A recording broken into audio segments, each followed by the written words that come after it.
WBRC FOX6 News. This is 6 on your side. And breaking right now, we now know the name of the man Birmingham police say killed 2 people, including his own grandfather, and hurt 2 others yesterday afternoon in West End. 31-year-old Kerry Jackson Jr. faces 2 counts of capital murder and 2 counts of attempted murder. He was arrested not long after those shootings. Police identifying the victims as 49-year-old Laquita Dunn and 76-year-old Anthony Jackson. Birmingham police say had he not been quickly arrested, this could have been much worse.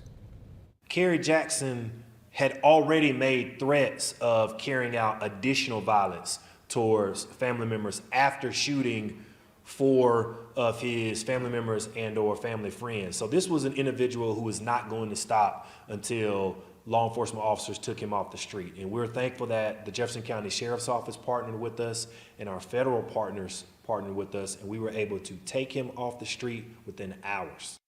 Police have not released an exact motive for the shooting, but last night said it appears Jackson, in their words, just snapped.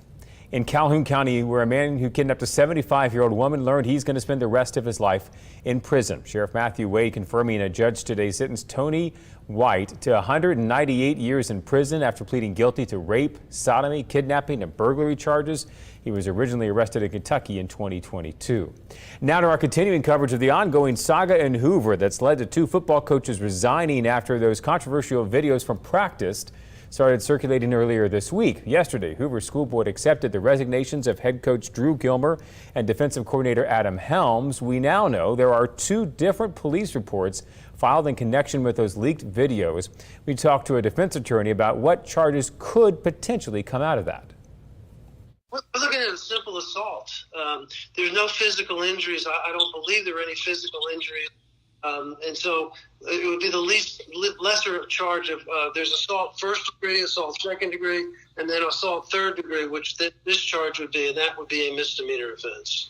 Pell says there really is no set time for how long investigations like this can take, and this one particularly tricky given the fact that minors are involved. In Tuscaloosa County schools, leaders say they're going to have a back-to-regular meal schedule at Englewood Elementary Monday after officials found mold in the cafeteria there this week. As crews were called in to renovate the seating area, that's when they discovered that. They say it should be fixed by the time your kids back to class on Monday.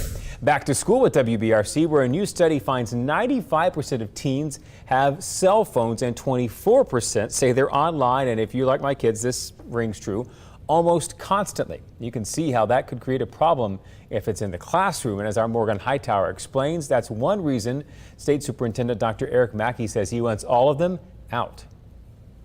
We know the research is very clear that when you take cell phones out of the school, discipline problems go down, grades go up. State Superintendent Dr. Eric Mackey says he's not making any friends with students or parents over his hardline stance on cell phones in classrooms. Many of our adults are almost addicted to being able to contact their children on a moment-to-moment basis. The State Board of Education does not have the authority to ban cell phones in classrooms, but in February it passed a resolution encouraging local boards to adopt policies limiting the use of them. WBRC reviewed dozens of policies and found one of the most restrictive in Montgomery County, where students are required to keep their phones in a locked pouch during the day. It's just too much of a temptation. That is too much responsibility to put on those students when their phone is in the pocket, buzzing. Each notification a distraction that one international study suggests cost a student 20 minutes in time needed to refocus. Dr. Mackey says it's time for consistency in schools, but that can only come from the legislature. I would go and speak to that, and I would be on the pro side of getting smartphones completely out of our schools. Dr. Mackey says his other concern is social media. He says it can contribute to issues like bullying and mental health. This is why he wants to see the legislature limit social media access for kids 13 and younger. By the way, Florida banned social media for kids under the age of 14 this year. City of Birmingham officially relaunching free recycling bins like these. They got 5,100 carts ready to give away to folks who have registered for them starting today in front of City Hall. 64 gallons each. You can get one if you don't have it yet by registering online. We have a link to do that in our story on the WBRC News app. All right, a question is who's the starting QB at Samford? They're getting ready, the Bulldogs are, for the start of their football season. Our camera's there along Lakeshore today. Michael Harris has moved on, and the QB competition comes down to Nick Scalzo and Quincy Crittenton, two players who were part of Samford's incredible playoff run 2 years ago. Bulldogs finished 6-5 last season and now want to make a return to the playoffs. Kind of bringing back how we were 2 years ago to this team, and I can already see it. I mean, I think our team is closer now than we've ever been. I've been competing my whole life, so I feel like competing is a good thing. So hopefully, it brings out the best in me and Nick and, best in our team. Bulldogs kick off their season on the road. They'll be at West Georgia August the 31st. Lauren?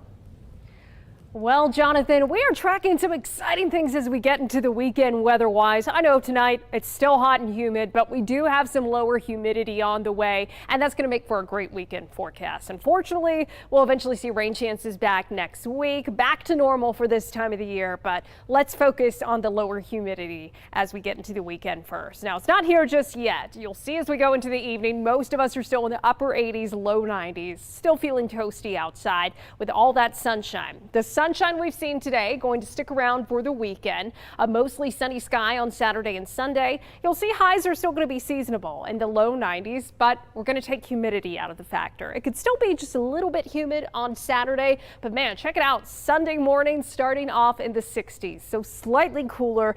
Not quite fall just yet, but we'll take what we can get in the dog days of summer. So as we look at those low temperatures in the days ahead, you'll notice for Sunday and Monday, that's likely when it's going to be feeling the most comfortable. So it's not quite the weather where you want to be wearing a cardigan yet, but it will feel really nice in the mornings at least. Should put a little pep in your step for Monday morning. You'll notice though later in the week, we see those temperatures beginning to go right back up as we return to a more typical summer pattern.